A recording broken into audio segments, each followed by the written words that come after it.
म यो माइक नजिक लाग्दैन।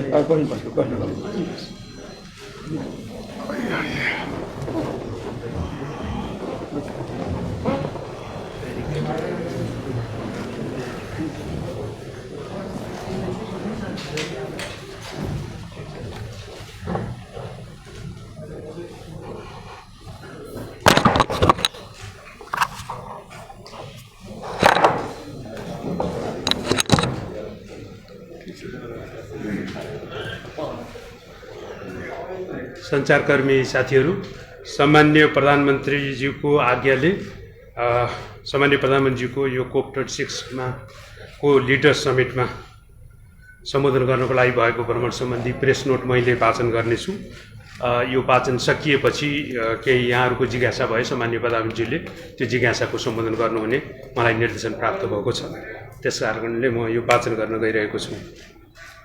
सामान्य प्रधानमन्त्रीज्यू, माननीय मन्त्रीज्यूहरू, महामहिम राजदूतज्यू, मान्य अन्य विशिष्ट व्यक्तित्वहरू र आदरणीय सञ्चारकर्मी मित्रहरू, यही नोभेम्बर 1 र 2 मा संयुक्त United nations conference of the parties COP26 को वर्ल्ड लिडर समिटमा भाग लिएर सामान्य प्रधानमन्त्री श्री शेरबहादुर देउवाज्यू आज स्वदेश फर्किनु भएको छ। सामान्य प्रधानमन्त्रीले नोभेम्बर 1 मा वर्ल्ड लिडर समिटलाई सम्बोधन गर्दै हिमाली क्षेत्रको संवेदनशीलतालाई विश्व जगतले नजिकबाट निहाल्नुपर्ने बताउनु भएको थियो। उहाँले विश्व जलवायु परिवर्तन सम्बन्धी पेरिस सम्झौता कार्यान्वयनको लागि नेपाल प्रतिबद्ध रहेको जनाउँदै विकसित मुलुक पनि सम्झौता कार्यान्वयनको लागि उत्तिकै जिम्मेवार हुनुपर्ने बताउनु भएको थियो। हिमाली क्षेत्रमा पर्ने असरले समुद्र नजिकका सबै राष्ट्रहरूलाई प्रभावित पार्ने कुरालाई गम्भीरताका साथ लिनुपर्ने उहाँले जोड दिनुभएको छ। सामान्य प्रधानमन्त्रीले नेपालले सन् 2045 भित्र शून्य कार्बन उत्सर्जनमा पुग्ने लक्ष्य राखेको बताउँदै आफ्नो अर्थतन्त्रको हरेक क्षेत्रलाई कार्बन रहित बनाउने महत्त्वाकांक्षी राष्ट्रिय निर्धारित योगदान NDC भन्ने गरिन्छ, नेसनली डिटरमाइन्ड कन्ट्रिब्युसन्स, पेश गरिसकेको बेहोरा पनि विश्व समुदाय समक्ष राख्नुभएको छ। नेपालले नवीकरणीय ऊर्जाको क्षेत्रलाई प्राथमिकतामा राखेको बताउँदै शून्य उत्सर्जनको दिशातर्फ अगाडि बढ्न स्वच्छ ऊर्जा विकासको अभियानलाई प्राथमिकता राखेर काम गरिरहेको विषय पनि सामान्य प्रधानमन्त्रीले त्यहाँ लिडर्सहरू समक्ष राख्नुभएको छ। COP26 को वर्ल्ड लिडर समिटको क्रममा 1 नोभेम्बरमा बेलायतका अन्तर्राष्ट्रिय व्यापार मन्त्री अन्ना मारी ट्रेभलिन र परराष्ट्र राज्य मन्त्री लर्ड अहमदले सामान्य प्रधानमन्त्रीसँग शिष्टाचार भेट गर्नुभएको थियो। सामान्य प्रधानमन्त्री सोही दिन साँझ संयुक्त अधिराज्यका सम्माननीय प्रधानमन्त्री श्री बोरिस जोन्सनले आयोजना गर्नुभएको रात्रि भोजमा पनि सरिक हुनुभयो। नोभेम्बर 2 मा high level event on forest and land युजमा एक विशिष्ट प्यानलिस्टको रूपमा सामान्य प्रधानमन्त्रीले सम्बोधन गर्दै नेपालको वन, स्वैच्छिक कार्बन व्यापार र उत्सर्जन न्यूनीकरण र वन क्षेत्र वृद्धि सम्बन्धी यो एउटा टेक्निकल टर्मिनोलोजी छ, म त्यही नै पढ्छु, लोअरिङ एमिसन्स एन्ड एक्सिलरेटिङ फरेस्ट LEAF इन्स्ट्रुमेन्टको बारेमा चाहिँ जोड दिनुभएको छ।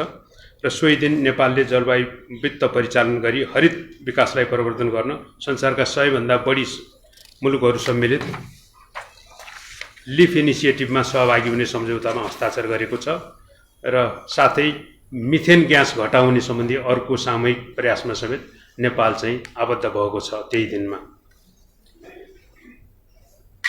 त्यसै दिनमा बिहान बेलायती प्रधानमन्त्री श्री बोरिस जोन्सनले मंगलबार बिहान केही देशका सीमित देशका राष्ट्र र सरकार प्रमुखहरूको लागि आयोजना गरिएको ब्रेकफास्ट मिटिङमा सामान्य प्रधानमन्त्रीलाई पनि निमन्त्रणा प्राप्त भएर त्यसमा चाहिँ सामान्य प्रधानमन्त्री सहभागी हुनुभएको थियो र त्यसमा चाहिँ विशेष गरी वन संरक्षण र जमिनको सदुपयोग सम्बन्धी विषयमा चाहिँ उच्चतम तहमा चाहिँ विचारहरूको आदान प्रदान र छलफल भएको थियो। नोभेम्बर 2 मै सामान्य प्रधानमन्त्री श्री शेरबहादुर देउवाज्यू र भारतका प्रधानमन्त्री महामहिम श्री नरेन्द्र मोदी बीच त्यो COP26 कै साइड लाइनमा द्विपक्षीय भेटवार्ता भयो। भेटवार्तामा नेपाल र भारतको बीचको सम्बन्धलाई अझ थप बलियो र प्रगाढ बनाउने विषयमा कुराकानी भएको थियो। उक्त भेटमा सामान्य प्रधानमन्त्रीज्यूले भारत सरकारबाट प्राप्त विभिन्न सहयोगको लागि धन्यवाद ज्ञापन गर्दै अहिले हामीलाई तत्काल एकदमै खाँचो परेको विषय चाहिँ रासायनिक मलको आपूर्ति निरन्तर हुने विषयमा चाहिँ भारतीय प्रधानमन्त्रीसँग चाहिँ कुराकानी गर्नुभएको छ। त्यसै गरी भारतीय प्रधानमन्त्रीज्यूले भारतको आवश्यकता जे हो नेपाललाई पनि त्यस्तै सम्झेर सहयोग गरिनेछ भनेर चाहिँ सामान्य प्रधानमन्त्रीलाई विश्वास दिलाउनु भएको छ। सो भेटको क्रममा सामान्य प्रधानमन्त्रीले भारत हुँदै नेपालको महेन्द्रनगर, धनगढी, नेपालगञ्ज र भैरवाको हवाई इन्ट्री रुट पनि हामीलाई अहिले अत्यन्त जरुरी भएको र त्यो विषय केही समयदेखि रहेको हुनाले त्यस विषयमा चाहिँ पनि सकारात्मक हिसाबले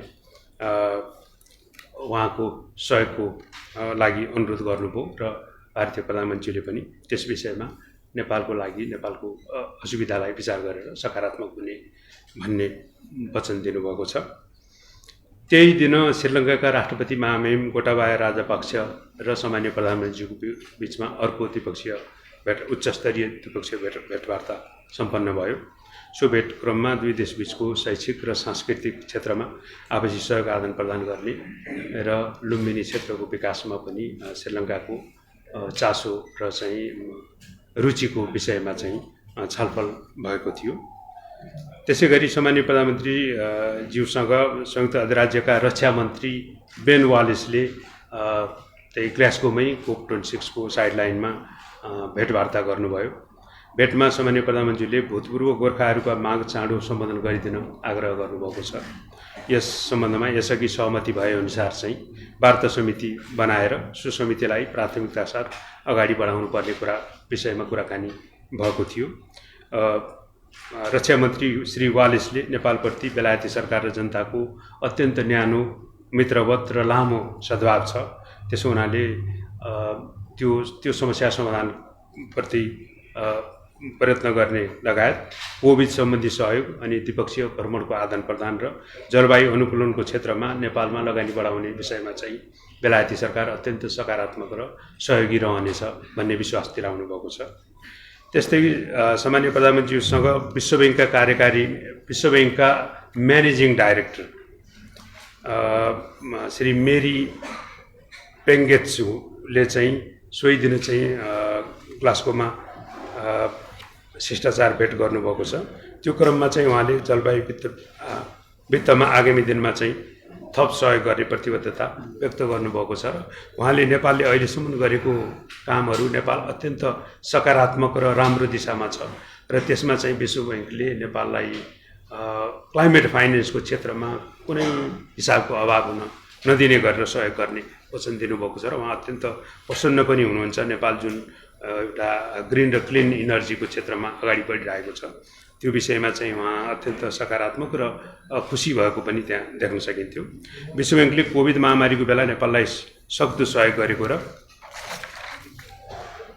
अनि विशेष गरी बालबालिकाहरूलाई खोप लगाउने सम्बन्धीमा चाहिँ त्यो सहयोगको लागि चाहिँ ब्याङ्कलाई धन्यवाद पनि ज्ञापन गर्नुभएको छ।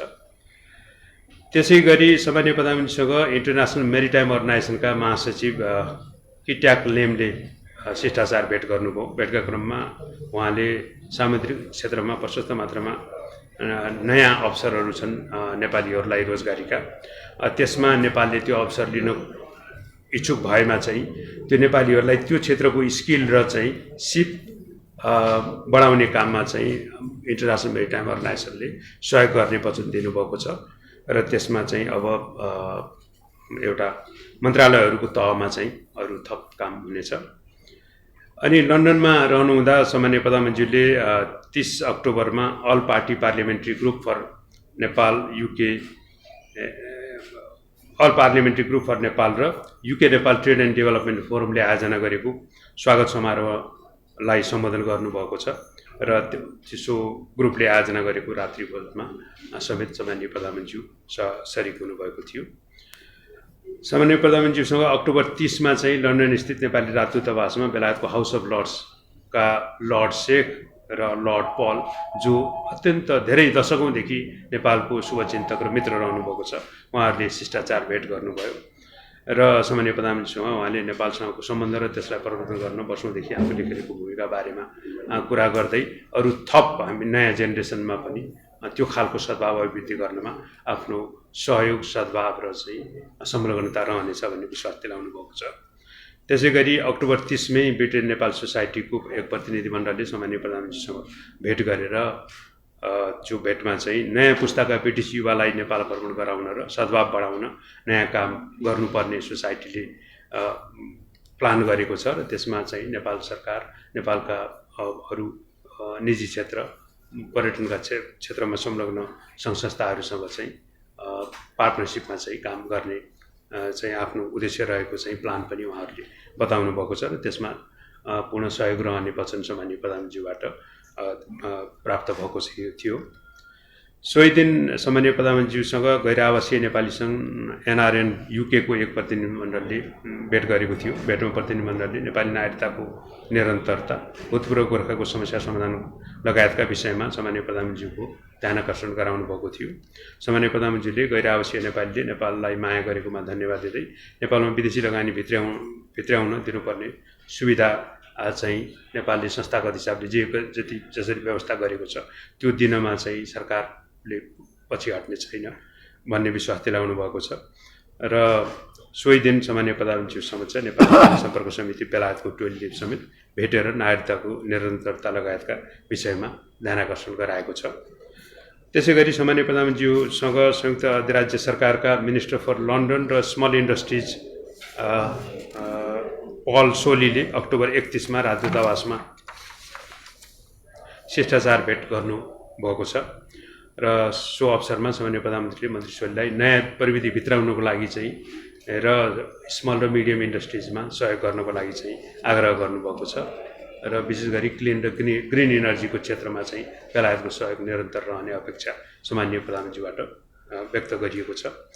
सोही दिन वर्ल्ड इनर्जी काउन्सिलका चिफ अपरेटिङ अफिसर तान्या बोम्यानले सामान्य प्रधानमन्त्रीसँग शिष्टाचार भेट गरेर वर्ल्ड इनर्जी काउन्सिल मार्फत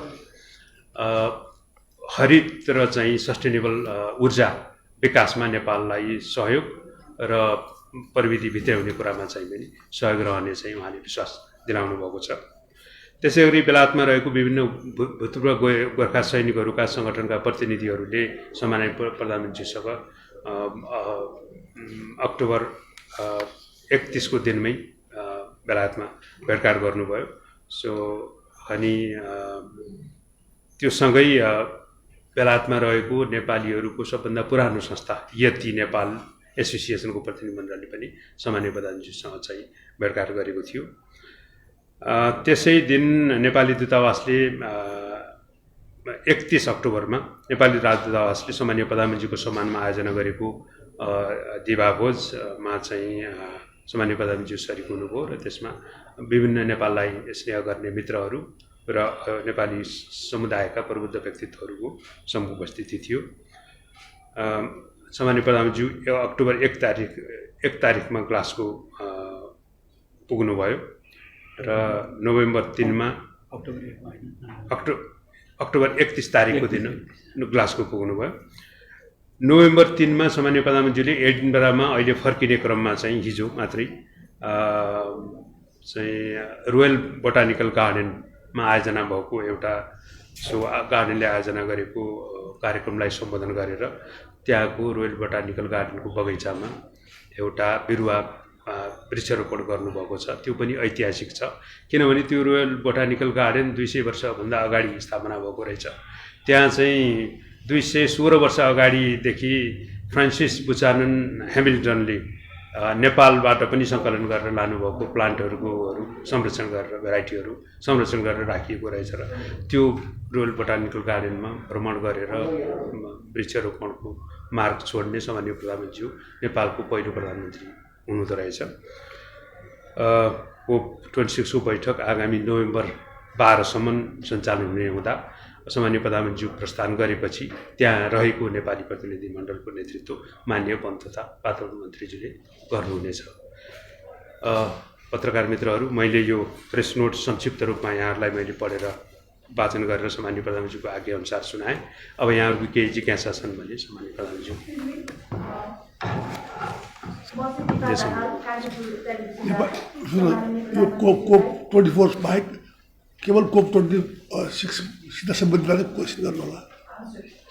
खास गरी यहाँले कोपमा भाग लिइरहँदाखेरि साइलेन्ट बैठकहरूलाई तीव्रता दिएको हामीले पायौँ र यहाँले उठाउनु भएको जति पनि एजेन्डा छ त्यो नेपालको लागि महत्त्वपूर्ण छ, त्यो सकारात्मक पाठ भयो। तर मैले केही प्रश्न यहाँलाई सोध्न चाहन्छु, जस्तो साइलेन्ट बैठकहरूमा खास गरी भारतीय समकक्षसँग यहाँले भेट गर्नुभयो, त्यो बेलामा यहाँले हवाई रुट लगायत विषयमा त कुरा उठाउनु भएको छ, तर खास गरी लामो समयदेखि यहाँहरूले नै विचार गरेको नेपालको नक्सा प्रकरणदेखि लिएर ट्विन प्रकरणमा यहाँले कुरा उठाउनु भएको भएन, जो चाहिँ म सोध्न चाहन्छु। एउटा यो प्रश्न। अर्को प्रश्न चाहिँ 45सम्म नेपालले शून्यमा चाहिँ पुर्याउने भन्ने जुन खालको कमिटमेन्ट गरेको छ, त्यो कसरी पुरा गर्छ यो सरकारले, जब जुन विरोधाभास कार्यक्रमहरू आइरहेको छ, पेट्रोलियम पाइप विस्तार भइरहेको छ, पाइपलाइनहरू होइन, त्यो चाहिँ कसरी पुरा गर्छ यो सरकारको के छ स्पष्ट धारणा, त्यो दुईवटा मेरो प्रश्न छ।